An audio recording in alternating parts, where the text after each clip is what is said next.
Now let's zoom into Bangladesh, a country that definitely cares about who the next US president will be. And it's a country that the potential president has an eye on. Donald Trump put out this message last week. During Diwali, he condemned the violence against minorities in Bangladesh, and he's being lauded for it. ISKCON has thanked Trump for speaking out. For those of you who don't know, ISKCON stands for International Society for Krishna Consciousness. It's a religious organization devoted to spreading Hindu teachings. ISKCON has built temples all over the world. It has hundreds of centers spread across every continent. ISKCON has centers in Bangladesh too. But the organization is under attack there. The assault began last week. Last Monday, the editor of a Bangladeshi media outlet took a swipe at ISKCON. His name is Mahmudur Rahman. He said that ISKCON should be banned because they are organizing protests to fight for the rights of Hindus in Bangladesh. He is said to have labelled ISKCON a militant organization and an agent of India's intelligence agency RAW, the Research and Analysis Wing. The claims are completely baseless, and ISKCON has demanded an apology. But this was only the first attack on the group.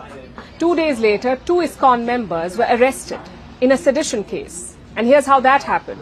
A rally had taken place in the city of Chittagong on October 25th. Hindu people there took to the streets to demand equal rights and an end to discrimination.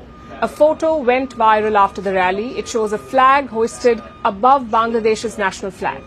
Now, in Bangladesh, it is considered sedition if any other flag is raised above the national one.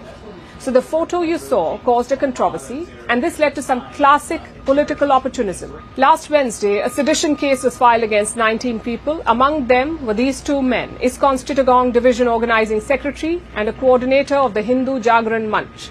The sedition case was filed by a politician, a member of the BNP, the Bangladesh Nationalist Party, Khaleda Zia's party.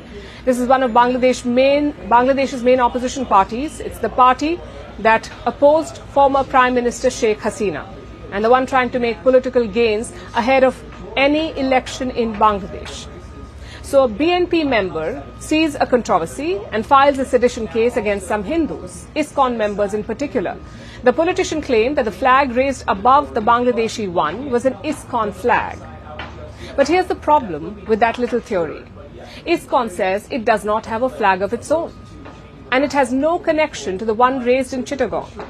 But this hasn't stopped the Bangladeshi police. They have begun arresting the people accused, even though the case reeks of political bias. So in the span of a week, ISKCON was subjected to multiple attacks. There were calls for it to be banned. There were malicious allegations about its role in Bangladesh. A case has been filed against one of its regional leaders, and 2 of its members were arrested. All this has not gone unnoticed by Bangladesh's Hindu community. They've taken out multiple rallies since the attacks on ISKCON began. And about 30,000 Hindus protested in Chittagong on Friday. They wanted the sedition cases against ISKCON members to be dropped. A similar protest took place in the capital Dhaka as well. Hindus took out a torch rally in the capital asking for the sedition cases against ISKCON to be withdrawn. It's obvious that the organization is being targeted and that the Bangladeshi authorities aren't doing anything about it. So it's no wonder that ISKCON is now looking to the US and Donald Trump for protection. Washington is all set for a presidential battle like no other. In less than 90 days, it's either going to be him or me sitting in the Oval Office. Kamala Harris versus Donald Trump. All we want is one simple thing: get out on Tuesday. A vice president versus a former president.